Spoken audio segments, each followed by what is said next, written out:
Hello, everyone. My name is Love K, and I'm sitting here with my friend Mr. KJ Sharma. Hello, Sharma ji. Hello. Today, we are going to be talking about meditation.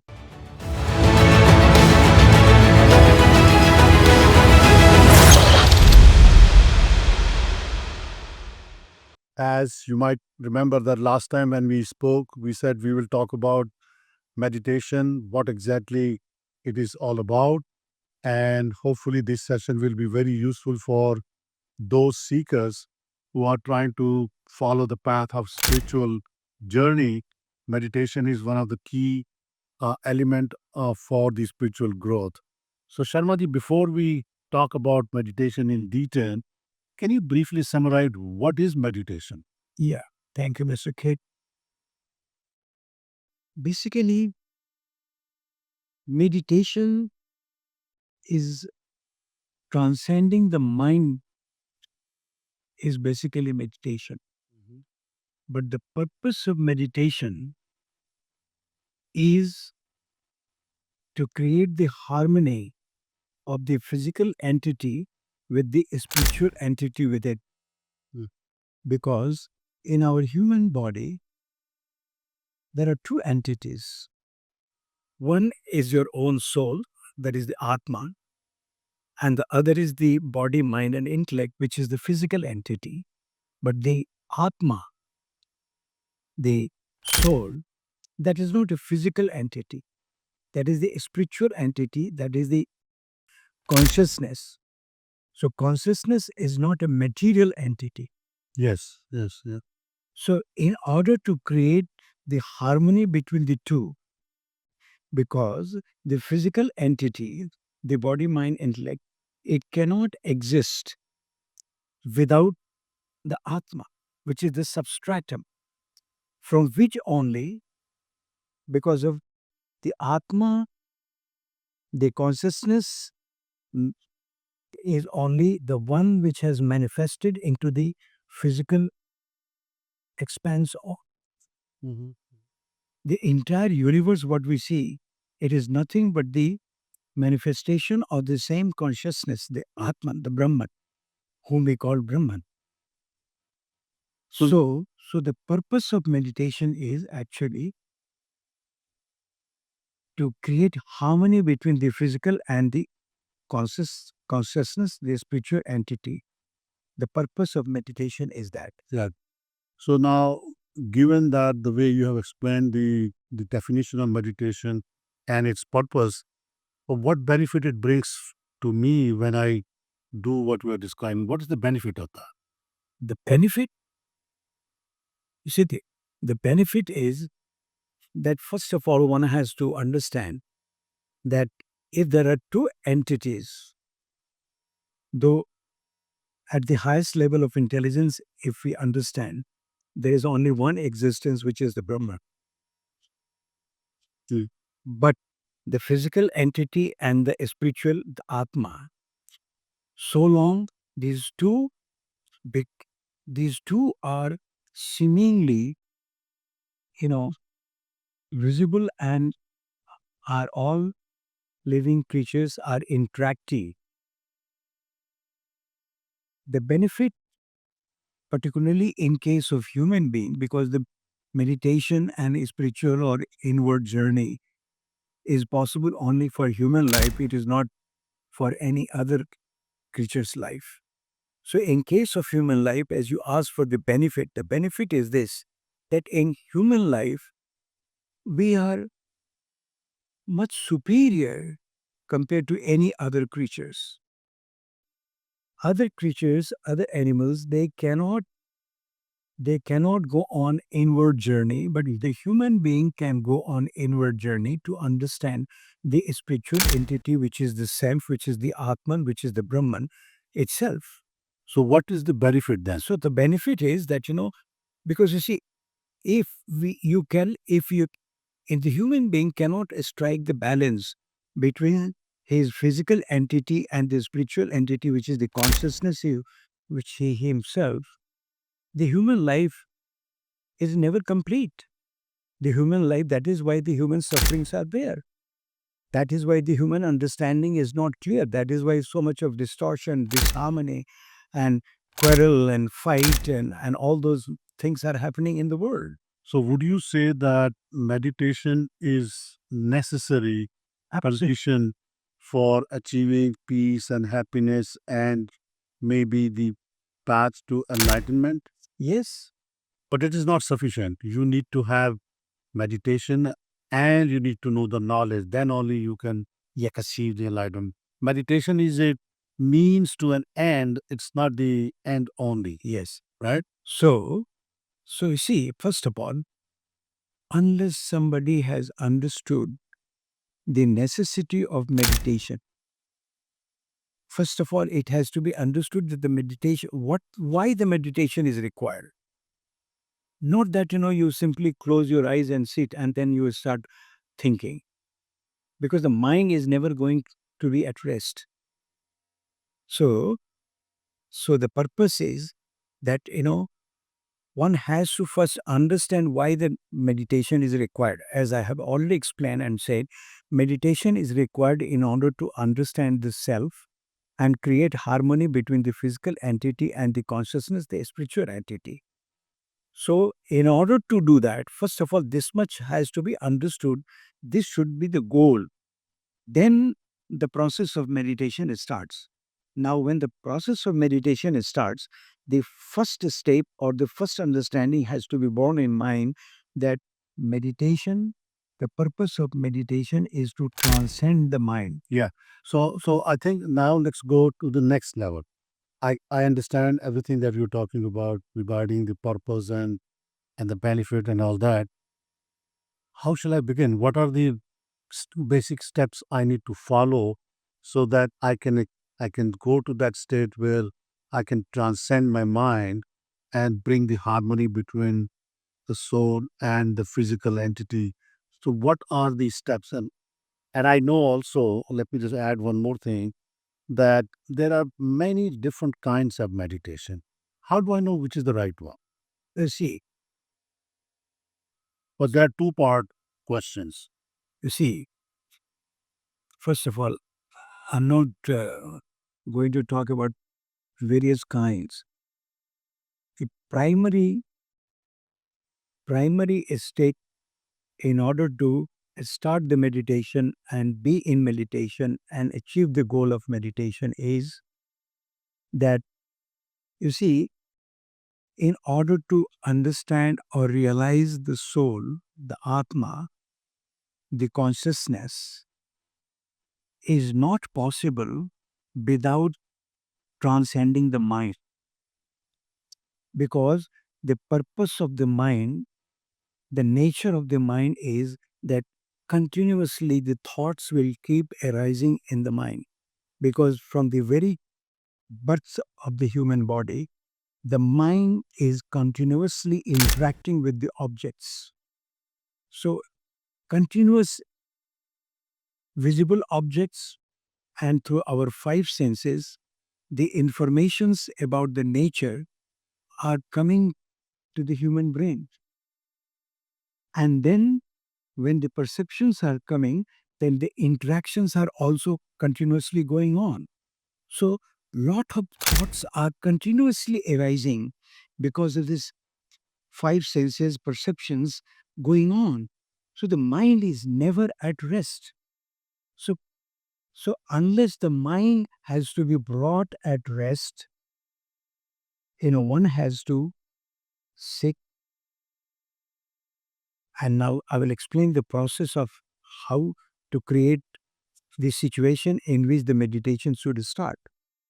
Now, so in order to start that, first of all, the body in which the mind is located.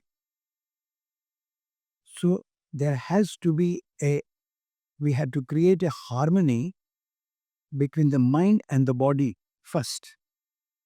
Now, in order to do that, first of all, the body has to be made in a very comfortable situation. Because if the body is not in a very comfortable situation, if you sit in order to meditate, what will happen? Aches and pains and discomfort will always be, you know, going on in the mind that this part is paining, this part is not comfortable, body is not comfortable. So your mind will not be at rest as far as concerned with the body is. So first step, sit in a comfortable position. So the first step is that make your body in a very, very comfortable situation, and the situation that for a longer period, for some time, your body is comfortably sitting. Okay. So can I sit on the chair or do I have to sit on the floor in those complicated way that they show? You can sit anywhere, keeping the body, the vertebra straight. Vertical 90 degree. The vertebra should be at 90 degree, and the legs should be comfortably Cross-legged. cross-legged sitting. So how can I do that while sitting on the chair? No, if the foots are down, you will not be able to. That is not the right way. Okay, so the right way is to sit on the floor. Yeah, either on the floor or even on your chair or chair, Cross-legged. but the cross-leg comfortably. Okay. So the first step is to make your body in a posture which everybody sees in the meditational form. So first of all, the body has to be made in that comfortable situation. That is the number one thing. Then the second thing is that you close your eyes and try to avoid the senses or the perception through our five senses. How do you do that? Now, I'm coming to that. So, in order to do that, what happens? First of all, our visual perception is the most effective perception. So, in order to first avoid the visual perception, must close your eyes so that no objects you are seeing or perceiving through your eyes. Right? Then you start, and at the same time, when you are doing meditation, you choose such a place where there is no sound coming from anywhere there. So if you are within your house, close the windows from where any sound can come inside. There should be no music. There should be no music. In some kind of meditation, people also put the music on. No, because all the five senses, the source of all the five senses, have to be avoided. Then only your inward journey will be easy to go within. Otherwise, the senses will bring information which will be processed in the brain, in the mind, and then the mind will start interacting with that. So that is why there should be no sound. So first of all, avoid the vision. Second is the sound. Third is that your touch, means wherever you are comfortably sitting, you are not touching or you are not holding anything. So that touch part is also avoided. And as far as your breathing is concerned, then there should be no smell coming, no abnormal smell coming. There should be the clear air that you are inhaling. But if suppose some nice smell is going on, Like you can't light the incense. better it is not. Okay. Because then what will happen? Then your mind will also go to that smell. So one has to avoid even that also. So meaning thereby is that all the five senses perceptions have to be avoided. Right, right. First of all, this part has to be ensured. So this is like the prerequisite before you begin. Because these are the second step. First, you make your body comfortable Right, in sitting posture. right, Then the second, avoid all the perception through your five senses. right. And then after closing your eyes, then you start watching. Then you start watching your mind.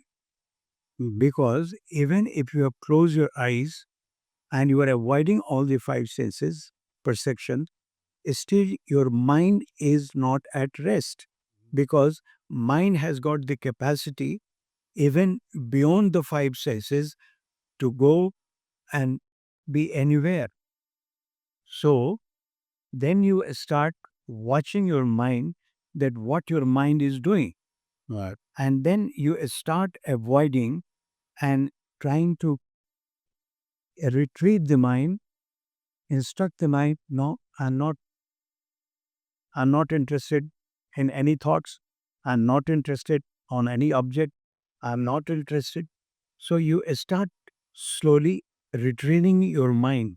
So this process has to continue, and a stage will start coming when your objective thoughts, interactional thoughts, or feeling will automatically start vanishing.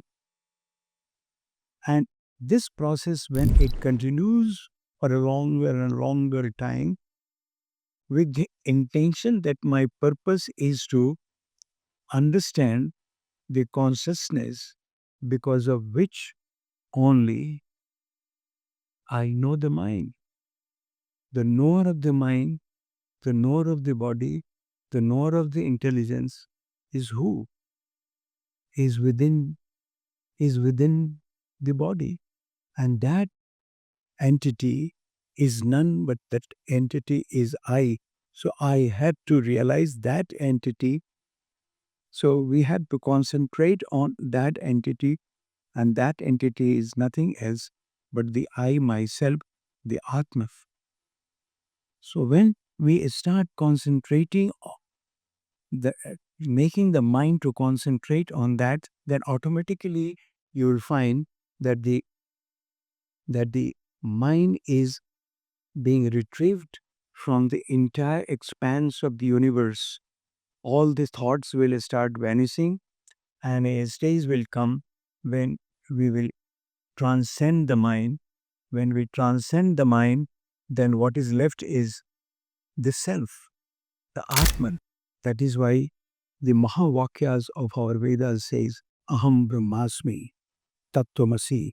All these Mahavakyas, our rishis, when they realized it, they uttered these sentences, and that is what is the state of achieving the ultimate goal of meditation. And once you are able to do that, how long one has to remain in that state to You see, it depends. So you you also, lose track of time at that time? no, first of all, one has to. It is not necessary that you have to you have to make a goal. No, but make a routine that I have to take out some time every day to begin with, to sit and trying to do the meditation.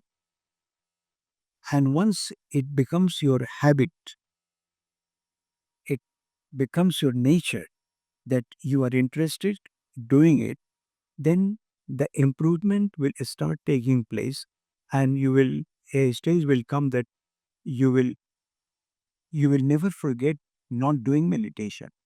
You will tend to do it. You'll be interested to do it, because your inner journey is going on. And ultimately, a time will come when you will be succeeding in transcending the mind, stopping the interactional activities with the outward outward objects, and a time may come or will come that you fully get realized yourself. And that is the state when you are fully enlightened person. Once you have realized that the state of Atman, you yourself, is nothing but the Atman itself, and then you will start seeing the same presence of Atman in every living creature. Right. And that is why when you start realizing and understanding the same consciousness pervading every creature all around, all over, then you will become respectful to every creature everywhere around. So that is the state of enlightenment. Then you will have no enmity. You cannot disrespect anything, anybody. You will be loving everybody. You will be respecting everybody because you will be seeing yourself in everybody and everybody in yourself. So that is the state of enlightenment. So the benefit of meditation is the inward journey, reaching up to the level of realizing your own self, realizing the Atman. And once you have realized the Atman, the ultimate enlightenment can be achieved. So, thank you, Sharmaji. I think you have covered a lot of material about meditation, and in a nutshell, you have defined what meditation is, which is bringing harmony between the physical and the conscious entity that we have. Benefits are that helps bring the peace of mind that is a one step towards achieving the enlightenment. You can achieve the enlightenment without meditation, but meditation definitely helps to achieve that. No, meditation is a necessary process to achieve that state. Okay, so As a result, without meditation, realizing the self is not possible. right. So meditation You is can necessary, you can know what it is. but not realize it. So if you want to, Knowing is not achieving the state of enlightenment. so basically, you need to experience yourself and discover yourself. And the way you discover is through the process of meditation. Yes. You explain basic fundamentals of how to even begin meditation, sitting comfortably and getting rid of all the extraneous things that can distract your mind, and then simply closing your eye and contemplating about mind and various activities, that thoughts that are coming, which will go away over a period of time. So it's like anything else. If you want to be a world champion of tennis, you have to practice every day, right? Yes. Same thing here. If you want to achieve the enlightenment or you want to have some peace of mind, you have to practice it. You have to discover yourself. No third person can do something for you. Third person can only teach you the basic steps, guide you. At the end of the day, if I had to learn how to ride the motorbike, I had to practice. Yes. Nobody can else do for me. And also, you mentioned about many kinds of meditation that people are talking about. Yes. Actually, this is again divergence of mind. Yeah. So I mean, That is that is that is not correct. The basic principle of meditation is nothing but transcending the mind. yes. So unless you transcend the mind, you are not heading towards your goal. Yeah. Other techniques I mentioned only because there are so many different ways people talk about that you can begin to do meditation. At the end of the day, it has to be the, the technique that can help you transcend your mind. Thank you. Now, in the interest of time, Yeah. we will close. I think you all had some idea about the process, about the definitional part, and what to do, what not to do. Hopefully, you will practice it, because without practice, we cannot gain mastery of anything. So, if you want to have the goal of achieving enlightenment, meditation is must. And how to do that, you already heard Mr. Sharma. So, with that said, thank you, Mr. Sharma, and we will meet next time. Thank you to all of you.